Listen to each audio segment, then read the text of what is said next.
Namaste students. We have completed chapter 4 in last video. Now in this video I am going to start new chapter. That one is chapter 5 JavaScript. Yes, આપણે chapter 1 અને 2 હજી બાકી છે. એ chapter 2 theoretical છે જે આ chapter complete થાય ત્યાર પછી આપણે start કરશું. એની પહેલા આપણે JavaScript જે છે એ સ્ટાર્ટ કરી દઈએ છીએ chapter 5. એ પણ એક પ્રેક્ટિકલ છે like similar like HTML and CSS. આપણે એના પ્રોગ્રામને બધું જોવું પડશે પણ એક થોડુંક સ્ટાર્ટિંગ બેઝ જે છે theory introduction related to what is JavaScript આપણે જોઈએ અને પછી સ્ટાર્ટ કરીએ એના programs. We have seen that HTML, that means hypertext markup language, is not a programming language. It is markup language and it has many limitations. So we cannot write programming or we cannot write logic of programming in HTML. આપણે HTML થીને output કેવી રીતના display કરાવડાવવું છે એ ના માટે use કરીએ છીએ how to display output and what text or images should be displayed on the site. We can set with HTML. But what we can use to add like if condition or variables for store value આ રીતના આપણે use કરવો હોય જે તમારે already C લેંગ્વેજમાં આવી ગયું છે what is variable you known right. Loop તમને ખ્યાલ હશે, કન્ડિશન તમને ખ્યાલ હશે, તો એ તમારે યુઝ કરો છો એનાથી આપણે જે છે કેવી રીતના અપ્લાય કરી શકીએ છીએ એનાથી શું આપણને આઉટપુટ મળે છે એ આપણને ખ્યાલ છે. એવી રીતે આપણે અપ્લાય કરવું હોય તો કેવી રીતના અપ્લાય થઈ શકે આપણે એના માટે થઈને JavaScript નો યુઝ કરવો પડશે. We need to use JavaScript for that purpose. So now you can understand this HTML, how to display out what to display in output. HTML શેના માટે યુઝ થાય છે કે આઉટપુટમાં આપણે શું ડિસ્પ્લે કરાવડાવવું છે. CSS how to display output એટલે કે આઉટપુટ કેવી રીતના ડિસ્પ્લે થાય આપણે એનો CSS હમણાં કમ્પ્લીટ કરી ગયા અને તમને હવે ક્લિયર હશે. હવે નેક્સ્ટ વન સ્ટાર્ટ છે કરીએ છીએ એમાં જાવાસ્ક્રિપ્ટ થીને આપણે કોઈ ડાયનેમિક ટેક્સ્ટ ડિસ્પ્લે કરાવડાવી છે તો આપણે ડિસ્પ્લે કરાવડાવી શકીએ છીએ. ઘણા બધા યુઝ છે આપણે વન બાય વન જોશું આગળ હજી. Next one HTML is markup language whereas JavaScript is the scripting language. JavaScript જે છે એ scripting language છે. JavaScript is the scripting language. Scripting language means a scripting language is a lightweight programming language. It's a lightweight programming language. A JavaScript consists of lines of executable computer code. A JavaScript is usually embedded directly into HTML pages. We just need to use script tag similarly like style tag. We need to create one HTML file, then we can add style with style tag and we can add JavaScript with script tag. JavaScript is an interpreted language, means that scripts executes without preliminary compilation. Like તમે C લેંગ્વેજમાં પહેલા compile કરાવડાવો છો એવી રીતના એ કંઈ requirement નથી. That means કે ઇન્ટરપ્રિટેડ language છે કે એમાં કમ્પાઇલ થશે નહીં, ડાયરેક્ટલી તમને આઉટપુટ ત્યાં ડિસ્પ્લે થશે. So we can say in short JavaScript is a dynamic computer programming language. It is lightweight and most commonly used as a part of web pages, whose implementations allows client-side scripting to interact with the user and make dynamic pages. It is an interpreted programming language with object-oriented capabilities. Now you have new word object-oriented. Object-oriented ને સમજો તો અત્યારના એટલું બધું possible નથી કેમ કે આગળ તમારે જતા એનો યુઝ આવશે ત્યારે વધારે ક્લિયર થશે થર્ડ સેમેસ્ટરમાં. પણ ઓબ્જેક્ટ જે છે આપણે એમાં ક્રિએટ કરાવડાવી શકીએ, એની પ્રોપર્ટીઝ મેથડ્સ આપણે સેટ કરાવડાવી શકીએ, ઘણું પોસિબલ છે. JavaScript was first known as LiveScript, but Netscape changed its name to JavaScript. JavaScript made its first appearance in Netscape 2.0, that one is version Netscape 2.0, in 1995 with the name LiveScript. LiveScript ના nameથી ને 1995 માં Netscape માં use થઈ હતી. અને ત્યાર પછી બાકી બધા બ્રાઉઝરમાં પણ એનો યુઝ થવા માંડ્યો. ઇન્ટરનેટ એક્સપ્લોરર હોય ઓર ક્રોમ હોય ઓર એની અધર બ્રાઉઝર, બધા જ બ્રાઉઝરમાં એનો સપોર્ટ હોય છે. Now, what can a JavaScript do? JavaScript થી શું પોસિબલ થઈ શકે છે એ આપણે જોઈએ. એનું આઉટપુટ આપણને શું મળી શકે છે એના કારણે.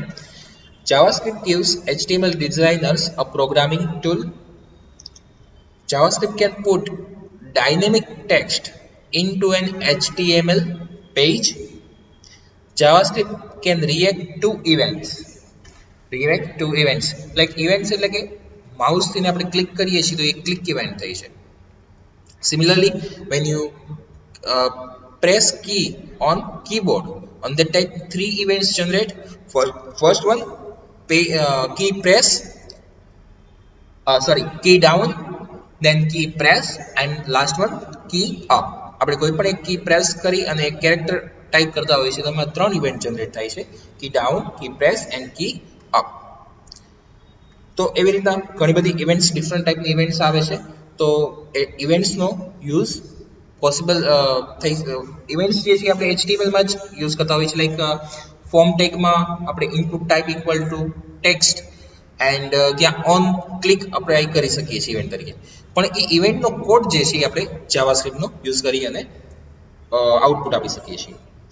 Then JavaScript can read and write HTML elements. Then next one is JavaScript can be used to validate input data. JavaScript can be used to detect the visitor's browser, and JavaScript can be used to create cookies. Yes, આમાંથી હજી તમને exactly clear નહીં થયું હોય કે આનો use exactly ક્યાં છે, તો વધારે હું ડેપ્થમાં એને રિલેટેડ હું એક્સપ્લેન કરું જ છું. Here one word is dynamic text. Means what? Dynamic text એટલે શું? ડાયનેમિક વર્ડનો તો ખ્યાલ હશે કે એક સ્ટેટિક ના હોય, દેટ મીન્સ કે ડાયનેમિક હોય, એક ફિક્સ વેલ્યુ ના હોય. સો એક યુઝર આવે છે તો એને એક વેલ્યુ શો કરે, બીજા યુઝર આવે છે તો એને બીજી વેલ્યુ શો કરે. તો એક ડિપેન્ડન્સી આવી જાય કે એને જે સપોઝ કે એજ પાસ કરાવડાવી છે કે if user is greater than 18 then he is eligible to get license. If he is not 18 years old then he is not or she is not eligible to get license. તો આવું એક આપણે dynamic આપણને text મળે છે, તો એના માટે થઈને JavaScript નો યુઝ થઈ શકે છે. So JavaScript can put dynamic text into an HTML page. Then JavaScript can react to events. એ મેં એક્સપ્લેન કરી દીધું છે તમને. લાઈક એક કીબોર્ડની ઇવેન્ટ્સ કે માઉસની ઇવેન્ટથી ને આપણે એની ઇફેક્ટ જોઈ શકીએ છીએ. લાઈક કોઈ પણ બટન જે છે એના ઉપર ક્લિક કરું છું કે હું આ સિલેક્ટ કરું છું તો આ એક ઇવેન્ટ જ થઈ. Then JavaScript can read and write HTML elements. JavaScript can read and write HTML elements. આપણે JavaScript નો યુઝ કરી અને HTML ના એલિમેન્ટ્સ છે, જે ટેગ છે એ રાઇટ કરાવડાવી શકીએ છીએ ઓર એની જે ટેક્સ્ટ છે એ રીડ કરાવડાવી શકીએ છીએ. દેટ મીન્સ કે એની વેલ્યુ આપણે મેચ કરાવડાવી અને આઉટપુટ આપી શકીએ છીએ. હમણાં જ મેં એક એક્ઝામ્પલ આપ્યું કે યુઝર જે છે એની એજ કેટલી છે એના ઉપર ડિપેન્ડન્ટ જે છે એ આઉટપુટ આપવાનું છે. તો એમાં ડેટા રીડ કર્યો હોય તો જ પોસિબલ થઈ શકે કે 18 ગ્રેટર દેન કે ઇક્વલ ટુ 18 છે તો એને લાયસન્સ માટેનો મેસેજ આપણે આપીએ કે he is or she is eligible. Okay, so it is possible to read data with JavaScript. Then JavaScript can be used to validate input data. Data જે છે એ proper છે કે નહીં or valid છે કે નહીં. Maybe you have seen on website when you are entering details in registration form or login form, at that time if you are entering 9 digits in mobile number field, then it will not allowed to submit the page. And next to that text box, maybe there is, or from on the page, it will show one error: please enter proper data, or please enter valid data, or please enter proper number. આવી રીતના આપણને જોવા મળે છે. ઓર તમે પાસવર્ડની વાત કરો તો પાસવર્ડમાં તમે જોવો છો મિનિમમ 8 કેરેક્ટર્સ રિક્વાયર્ડ, આવો મેસેજ તમારે ક્યારેક આવેલો હશે. ઓર કે 2 કે 3 ના કોમ્બિનેશન, કે સ્મોલર અને કેપિટલ લેટર્સને યુઝ કરવાના છે, એવો મેસેજ તમે જોયો હશે. તો આ જે બધું વેલિડેશન છે એ પેજ તમે પેજ સબમિટ કરાવો એની પહેલાં જ તમને ત્યાં શો કરી દેશે. તો આપણને ત્યાં કેવી રીતના એ ચેક કરીને આપે છે કે કેવી રીતના એ ડેટા વેલિડ છે કે નહીં એ ચેક કરીને આપે છે. એ પોસિબલ થઈ શકે છે જાવાસ્ક્રિપ્ટથી. આપણે એનું એક્ઝામ્પલ પણ આગળ જોશું જ. JavaScript can be used to detect the visitors browser. એટલે કે આપણે જે તે વેબસાઇટ બનાવીને સર્વર પર રાખીએ છીએ, we are using website and will store on the server. હવે એ વેબસાઇટ જે છે એ જે તે યુઝર જે છે એ ઓપન કરાવડાવતા હશે, તો એનું બ્રાઉઝર કયું છે એની ઇન્ફોર્મેશન એમાં પાસ થશે. એ આપણે ગેટ કરાવડાવી હોય તો જાવાસ્ક્રિપ્ટનો યુઝ કરવો પડે. We need to use JavaScript two gate that information. Next one is JavaScript can be used to create cookies. Now, new word cookies. What is cookie? જો તમે બ્રાઉઝરમાં હિસ્ટ્રીમાં ક્યારેય ગયા હોય તો ત્યાં તમને સેટિંગ્સમાં ત્યાં ગયા હોય તો ત્યાં તમને એક વર્ડ જોવા મળ્યો હશે કુકીઝ કરીને. કોઈ પણ બ્રાઉઝર હશે એમાં હશે જ. તો એ બ્રાઉઝરમાં કુકીઝ શું છે? એટલે કે આપણે કોઈ પણ વેબસાઇટ જે છે એ વિઝિટ કરતા હોઈએ છીએ તો એને રિલેટેડ એ વેબસાઇટ આપણને પૂછ્યા વગર અમુક વેલ્યુઝ જે છે એ સ્ટોર કરાવતી હોય છે. That website will store value on your computer without asking you. That one is cookies. જે વેલ્યુઝ સ્ટોર થશે એ કુકીઝ તરીકે એનો યુઝ થઈ શકે છે. એટલે કે નેક્સ્ટ ટાઈમ જ્યારે વેબસાઇટ ફરીથી તમે ઓપન કરાવડાવશો, રીઓપન કરાવડાવશો, ત્યારે એ તમે જોતા હોય તો એ વેબસાઇટ સ્પીડમાં ઓપન થઈ જાય છે. એનું આપણને રિઝલ્ટ ક્વિક મળી જાય છે, કેમ કે અમુક વેલ્યુઝ જે છે એ આપણા કમ્પ્યુટર ઉપર ઓલરેડી સેવ્ડ છે, અને અમુક વેલ્યુઝ જે છે એ યસ ઇન્ટરનેટ થ્રુ આવશે જ, પણ ઓલ ઓવર આપણને સ્પીડ જે છે એ બેટર મળશે.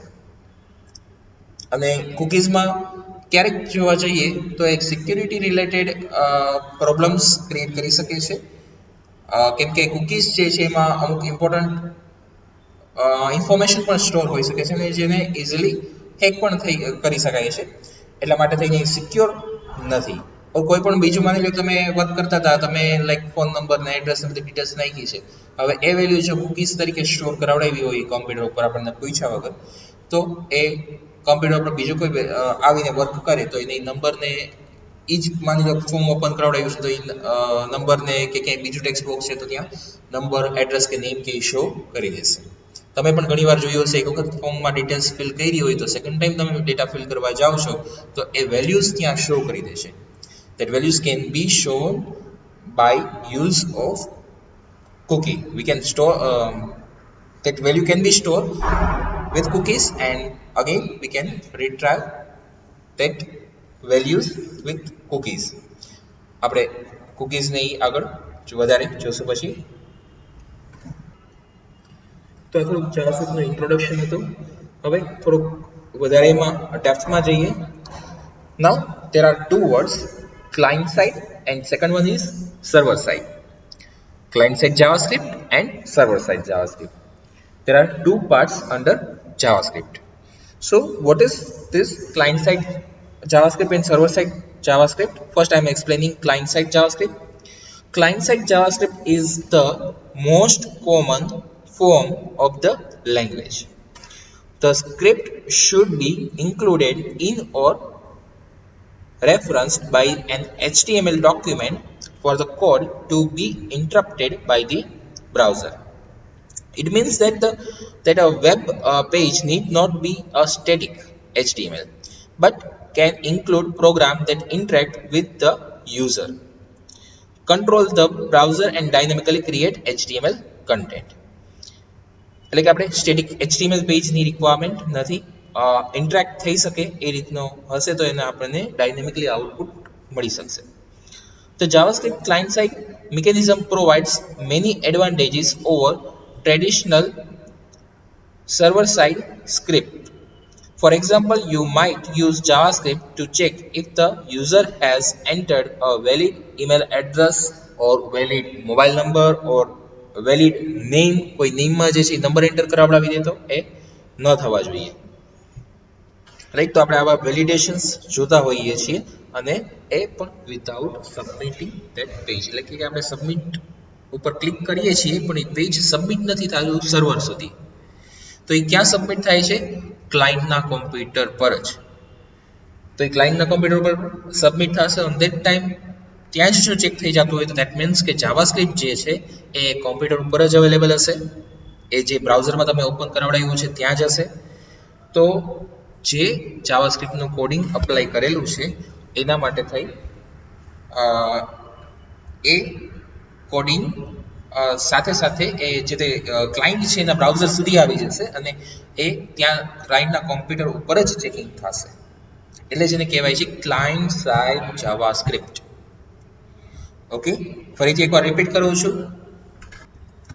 When programmer create one page or website, at that time he or she will write code for HTML, CSS and JavaScript. And there are two types, client side JavaScript and server side JavaScript.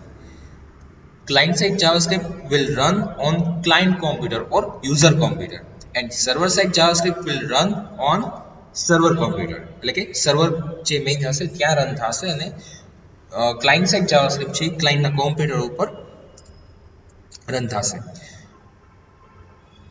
હવે જ્યારે કોઈ પણ user જે છે એ page open કરાવડાવશે, જે પ્રોગ્રામરે એક આખો code ready કરી અને બનાવેલું છે કે આખી વેબસાઇટ બનાવેલી છે તેમાંથી એક પેજ ઓપન કરાવે છે or request કરે છે.